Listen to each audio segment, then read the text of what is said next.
तम में कहानी का नाम छाया का श्राप। यह कहानी एक छोटे से गांव की है जहां हर कोई एक पुरानी हवेली से डरता था। हवेली के बारे में कहा जाता था कि वहां एक समय रानी मृगनयनी नाम की एक खूबसूरत महिला रहती थी, जो इस गांव की राजकुमारी थी। रानी मृगनयनी को काले जादू का ज्ञान था और उसकी शक्ति के कारण सभी उसे सम्मान और डर की नजरों से देखते थे। लेकिन कुछ ऐसा हुआ जिसने उसकी जिंदगी को बदल दिया। रानी मृगनयनी का प्रेम एक सिपाही से हो गया, लेकिन उसका विवाह एक निर्दयी राजा से हुआ था। राजा को जब यह बात पता चली, तो उसने क्रोध में आकर उस सिपाही को मार डाला।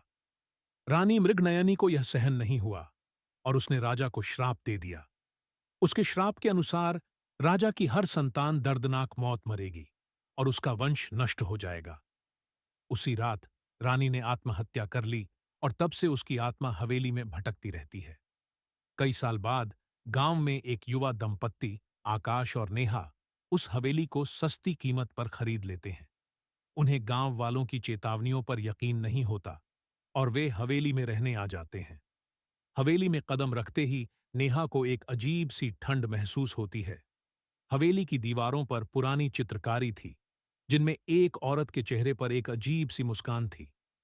पहली रात कुछ खास नहीं हुआ, लेकिन दूसरी रात से अजीब घटनाएं शुरू हो गईं। नेहा को हर रात सपने में एक औरत दिखती, जिसकी आंखों में गहरा दुख और क्रोध होता।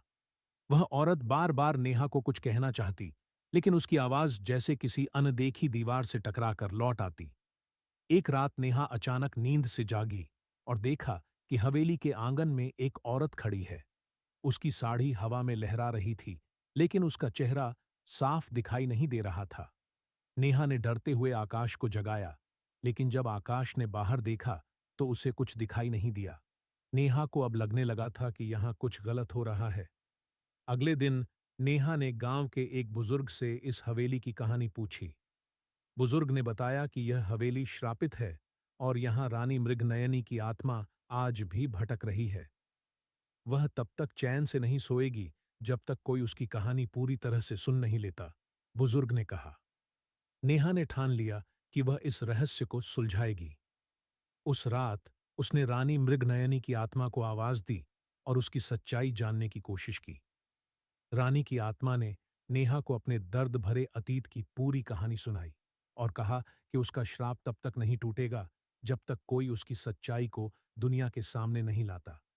नेहा ने उस कहानी को समझा और अगले दिन गांव के सभी लोगों को एकत्र कर उस श्रापित कहानी को सुनाया। जैसे ही रानी मृगनयनी की सच्चाई सबके सामने आई, हवेली में एक भयंकर आंधी आई और एक गहरी चीख सुनाई दी। उसी पल रानी की आत्मा को मुक्ति मिल गई। हवेली अब खामोश थी और गांव वालों के दिलों में उस डर का अंत हो गया था। नेहा और आकाश ने भी वहां से जाने का निर्णय लिया, लेकिन उन्हें हमेशा यह एहसास होता रहा कि किसी न किसी रूप में रानी मृगनयनी की छाया उनके साथ है।